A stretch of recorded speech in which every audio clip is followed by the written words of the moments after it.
What up mga solid subscribers, no? So ngayon guys, no, mga updates po tayo sa ating mahalima, no? Okay?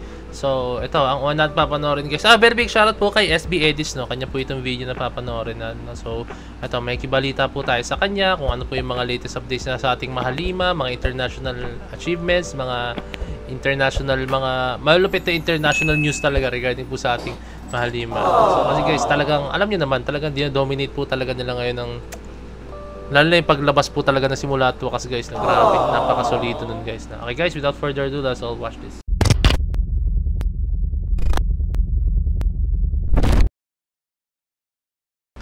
Let's go.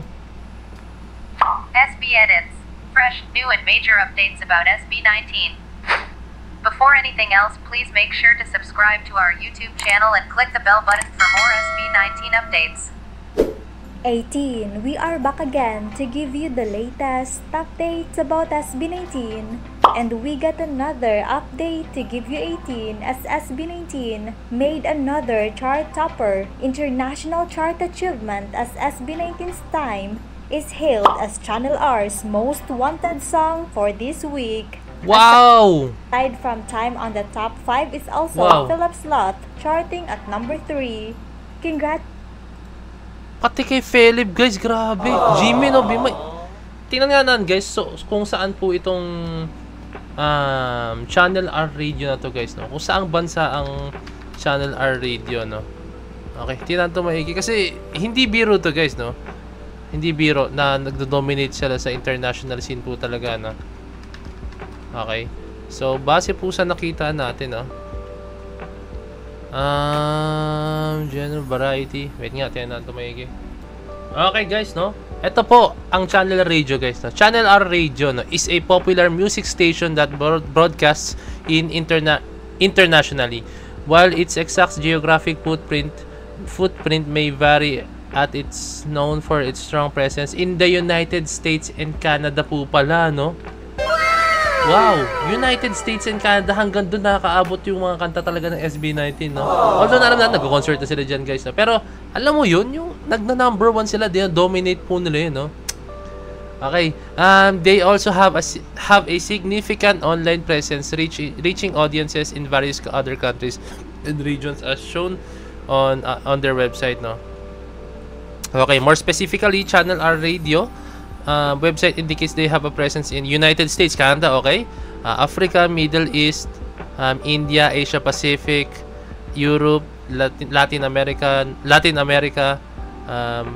Caribbean, and okay no guys, no, grabe no, iba pala tong, ibang level pala talaga tong Channel R radio na to, no? Tapos dominate nila guys, dominate ng SB19, no, di ba? Yung mga ganitong klaseng ano guys is hindi yung masabing ano like swertehan eh. Hindi kasi hindi yung pwedeng sabihin na swertehan guys. Kasi through their hard work guys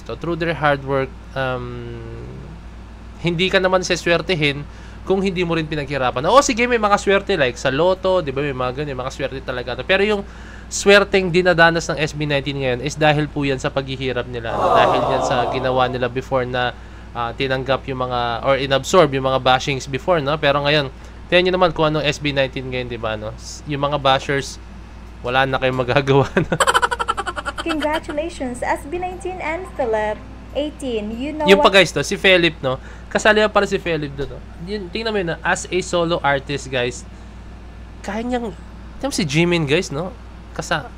Nataasan pa niya si Jimin, no? It's an honor, syempre, guys, no? Kahit anong mangyari, kahit bali-balik rin mo yan, guys, solid niya. And then Jackson Wang, guys, no? Wow. Grabe. 3. 18. You know SB19 songs in different social media platforms. Galing. Sobrang galing talaga ng SB19, no?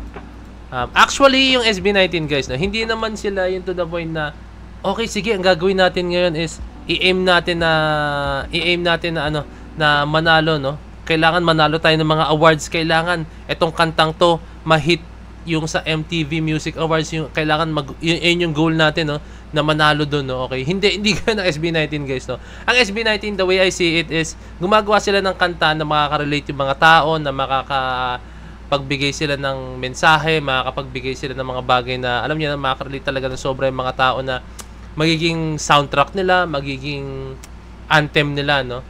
Kunyari, yung time. Para po, ayan, yung, specifically, yung time, guys, no? Yung kantang yan, guys, is all about po yan sa time na pwedeng ibigay natin sa family natin na hindi natin alam, guys, kung anong pwedeng mangyari, no? Like, nasa bandang huli talaga ang pagsisisi, no, 'di ba? Pero yung sa time naman yun sa MV, guys, no, hindi naman yun kasalanan ng parents niya, hindi naman yung kasalanan nung anak or yun nung anak, no.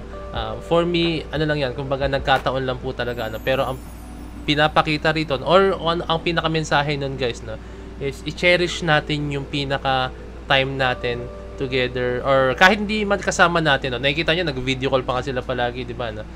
I-cherish natin yung mga moments yun kasi hindi natin alam kung kailan tayo syempre kukunin, no.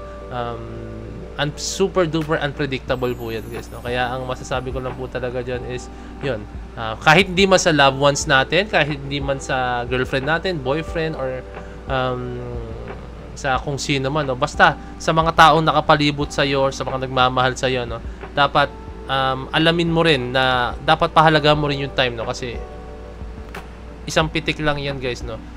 Maraming pwedeng magbago po talaga, no? So ayan lang, sana po is yun nga maging lesson sa atin na yung time, no. So yun, kaya ko sinabi yun, guys, kasi ganun gumawa ang SB19, no. Makaka-relate tayo, no. Like syempre alam ko lahat naman tayo nung napanood yun, ala, oo nga, no, kulang na pala ako ng time sa parents ko, I think kailangan kong bumawi, no, di ba? May mga ganung realization tayo, di ba? Okay? Subscribe to our YouTube channel and click the bell button for more SB19 updates. 18. We are back again to give you the latest updates about SB19.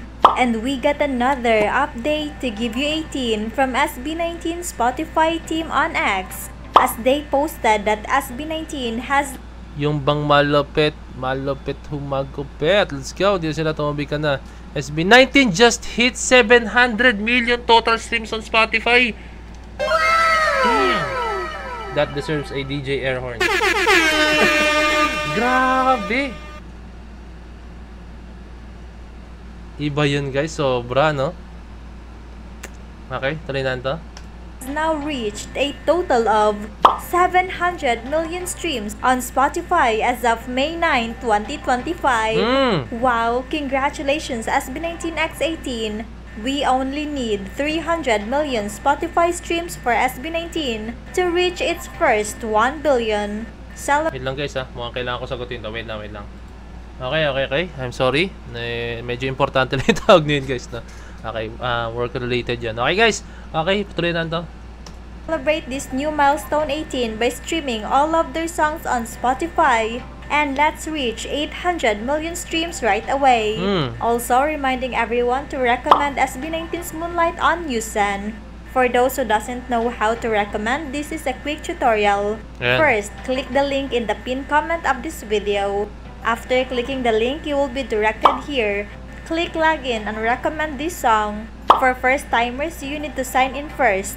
For this tutorial, we are using an email or Gmail account to log in, so click on Sign in with Google and choose the email account that you wanted to use, then click Proceed. Input your username and select your sex and age and then press Get Started. Make sure it shows 24 times, then click I recommend this song. After clicking, your request is completed. You can recommend Moonlight 24 times per account per day. Note that the number of recommendations that will be counted for Music Awards Japan will be until tomorrow, May 12, 2025. So please 18, make sure to recommend Moonlight, and it would be better if you can invite also other people to recommend the song, since the number of recommendations per day is limited to 24 times only. Okay, I think that's it. So and guys, no, supportan natin SB19. Sobrang deserve nila, no. I think hindi ko naman masabi na panahon ngayon ng SB19 kasi talagang walang pinipiling panahon ng SB19, as in lagi sila napamayagpag every year po talaga gan sila, no, as in mas ano lang ngayon talaga, mas intense ngayon yung presence nila, no, ganun kagrabe ang SB19, no, yung presence nila ngayon sobrang intense, and at the same time guys, yung ginagawa nilang movement guys, no, grabe talagang mapagano ka na lang talaga. Ang galing talaga na ating mahaliman. So yun lang guys, maraming salamat sa panonood na aking video, no? And as always, no, lagi niyong suportahan yung mga ating mga local talents, no. Supportan natin yan, and as soon naman guys na umusbong yan, no, talagang tayo rin po mag-benefit dyan guys, no. So ayun lang, kaya sinasabi ko sa inyo, supportan natin sila kasi mga kababayan natin yan, no. Susuportan na nga lang din tayo, doon tayo sa kababayan natin, no. So yun lang guys, maraming salamat. So this is Boy Debate signing out. Peace, let's chill.